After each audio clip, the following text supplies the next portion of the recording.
ដឹកនាំកម្ពុជារបស់ប្រទេសវៀតណាមនឹងទៅទស្សនកិច្ចនៅប្រទេសកូរ៉េខាងជើង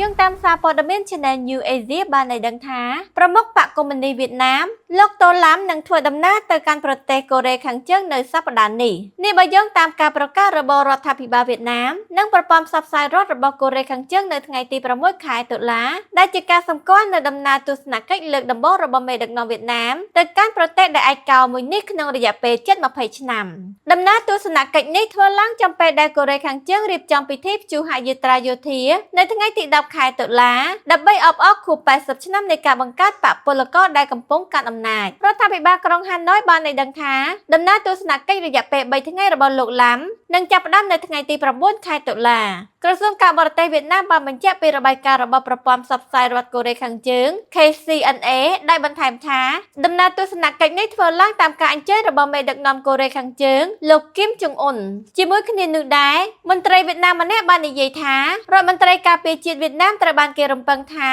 នឹងចូលរួមក្នុងគណៈប្រតិភូនេះផងដែរប្រទេសកុម្មុយនីសទាំងពីរនេះរក្សាទំនាក់ទំនងជិតស្និទ្ធហើយនៅឆ្នាំនេះបានប្រារព្ធខួប75ឆ្នាំនៃទំនាក់ទំនងការទូតរបស់ខ្លួនទោះបីជាបច្ចុប្បន្ននេះប្រទេសទាំងពីរគ្មានទំនាក់ទំនងពាណិជ្ជកម្មក៏ដោយនេះបើតាមស្ថានទូតវៀតណាមនៅទីក្រុងព្យុងយ៉ាងគួរបញ្ជាក់ផងដែរថាដំណើរទស្សនកិច្ចនេះធ្វើឡើងបន្ទាប់ពីដំណើរទស្សនកិច្ចរបស់លោកឡាំកាលពីខែសីហាទៅកាន់ប្រទេសកូរ៉េខាងត្បូងដែលជាប្រទេសមានទំនាក់ទំនងតានតឹងជាមួយទីក្រុងព្យុងយ៉ាងលោកឡាំគឺជាមេដឹកនាំបរទេសដំបូងគេដែលត្រូវបានទទួលស្វាគមន៍ដោយប្រធានាធិបតីកូរ៉េខាងត្បូងចាប់តាំងពីលោកចូលកាន់តំណែងកាលពីខែមិថុនា